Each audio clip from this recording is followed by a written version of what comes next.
Alright, let's see if we can finish the 13th chapter of Over Sea and Under Stone. The kids are scrambling to beat the tide. They know that the enemy is up on the headland. Possibly they can see them. They've heard them do some fake owl hoots, and we'll pick up from there. They splash through the weed, keeping close to the cliff and catching nervously at the rock to keep their balance. Simon, first in line, reached out warily with his forward foot, stirring the water so that the seaweed swirled cold and clammy against his skin. The bottom of the pool seemed fairly smooth, and he went more confidently with the others following behind. Then suddenly his probing foot met no resistance, and before he could throw his weight backward, he had slipped down waist-deep in water. Jane, last in line, squealed involuntarily as she saw him drop. Barney held out a hand to Simon, suddenly a much shorter figure than himself. "It's all right," Simon said, more surprised than damaged.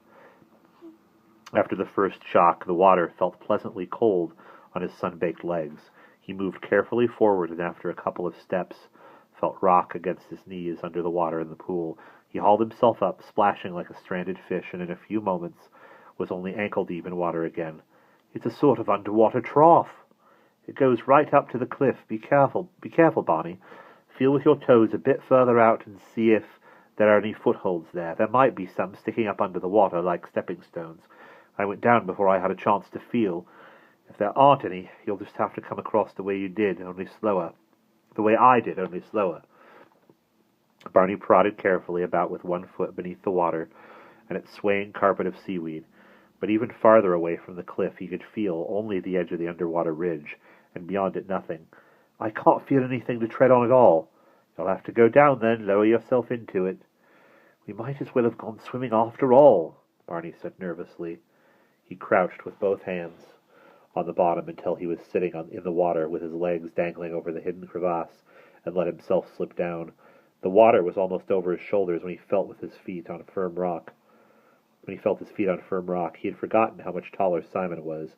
He waded across, and Simon hauled him out into the shallow water. Barney's shorts, wet and dark, clung heavily to his thighs, and he bent to detach odd fronds of seaweed that had twined themselves round his legs. Almost at once he felt the heat of the sun begin to dry his skin, leaving behind only the rasp of salt. Jane followed in the same way, and together they splashed across the last few shallow feet of the pool to where the rocks jutted out dry among the brown mounds of seaweed again. "I do wish we knew about the tide," Simon said anxiously to Jane. Barney had gone eagerly slipping and slithering over the rocks ahead of them. Jane looked toward the sea. It lapped mildly against the edge of the rocks a few yards away, leaving a natural pathway all round the bottom of the cliff. "It certainly hasn't moved. It might be going out still.